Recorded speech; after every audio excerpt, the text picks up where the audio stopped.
कि जो पांडव विवश व्याधियों में फंसेंगे तो मोहन के मुख से पुनीता सुनेंगे, और खड़े तो रहेंगे कई लाख कौरव, मगर पार्थ ही सिर्फ गीता सुनेंगे।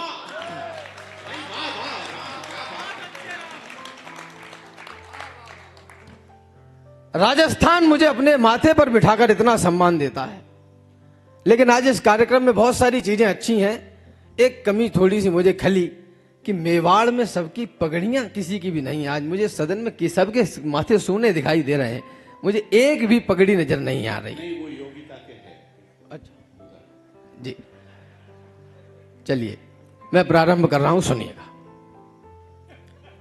सम्मान मान का उदाहरण, आतिथ्य भाव की परंपरा, अनुराग त्याग भाईचारे के शुद्ध छांव की परंपरा, इसकी रज रज में कण कण में इतिहासों के गौरव क्षण हैं। हौसले अटल आकाशों से जो महाकाल जैसे दृढ़ हैं। है हवा यहाँ की गर्व भरी, पानी है स्वाभिमान वाला, हर युवा यहाँ का होता है अपनी धरती का रखवाला।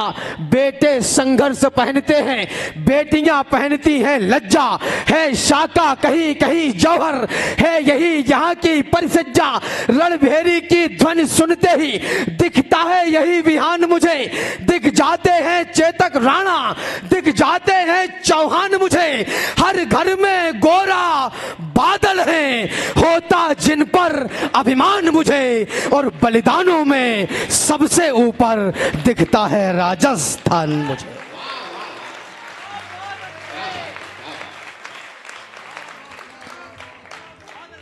बलिदानों में सबसे ऊपर। अब जो कह रहा हूं, यदि राजस्थान नहीं होता तो सत्य सनातन न होता।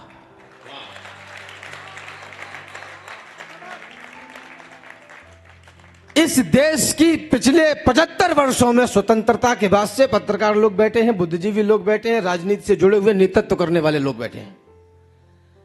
इस देश में स्वतंत्रता के बाद में केवल एक चीज हुई कि हम लगातार लीपापोती कर रहे हैं।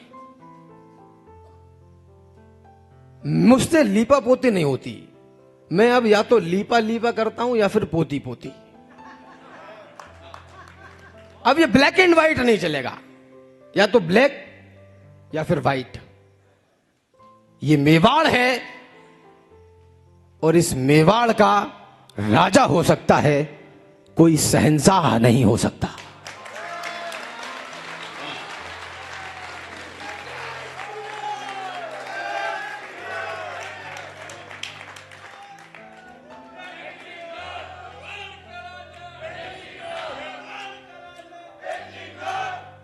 और मैं ये पूरे देश भर में नौजवानों से घूम घूम के कह रहा हूं।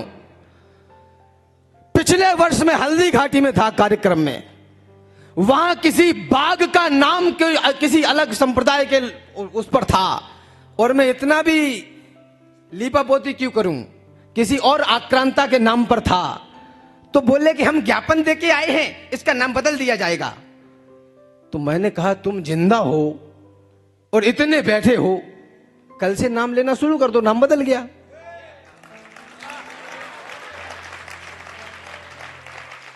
हमें हर चीज के लिए सरकारों की तरफ ही क्यों देखना है?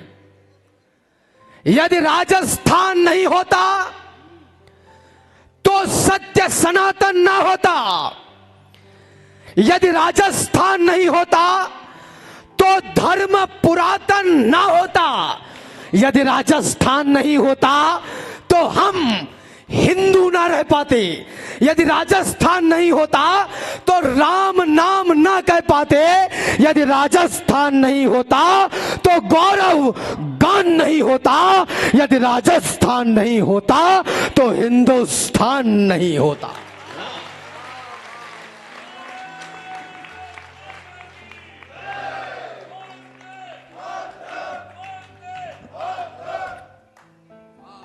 यदि राजस्थान नहीं होता, पूरे विश्व का स्वाभिमान एक तरफ और हिंदुस्तान का स्वाभिमान एक तरफ, और हिंदुस्तान का स्वाभिमान एक तरफ और राजस्थान का स्वाभिमान एक तरफ। मैंने कहा हिंदुस्तान, तो फिर कुछ पढ़े लिखे लोग बोले कि भाई साहब ये आपके उच्चारण में कमी है, आपके व्याकरण में दोष है, ये हिंदुस्तान नहीं है, ये हिंदुस्तान है। हिंदुस्तान से कट्टरता की बू आती है। तो मैंने उनसे कहा कि चौपतियों, मंच पर हूं, आदरणीय संजय भाई साहब बैठे हैं, थोड़ी भाषा की गरिमा रखनी पड़ती है, वरना कहना तो मैं वही चाह रहा हूं।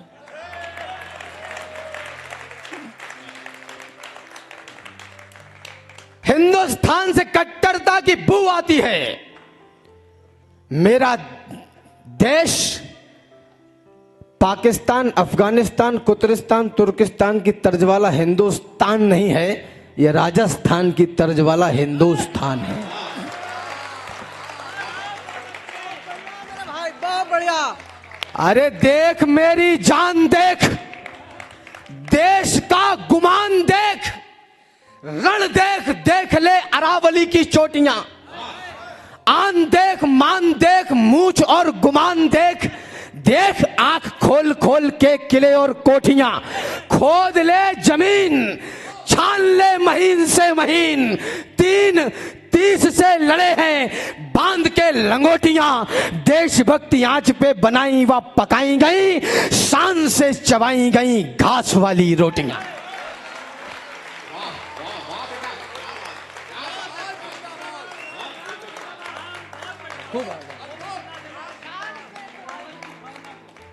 सीमाएं सुरक्षित हैं,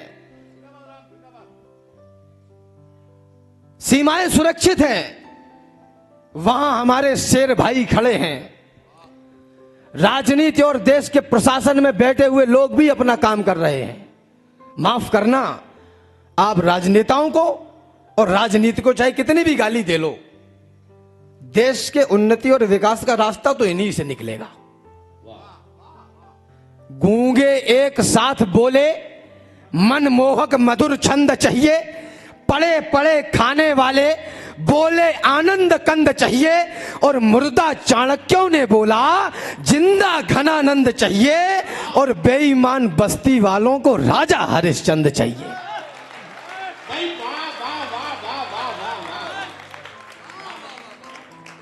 हेलमेट तुम नहीं लगाओगे, बेईमान पुलिस वाले हैं। 250 ग्राम दारू में अपना मतदान बेच देने वाले लोगों,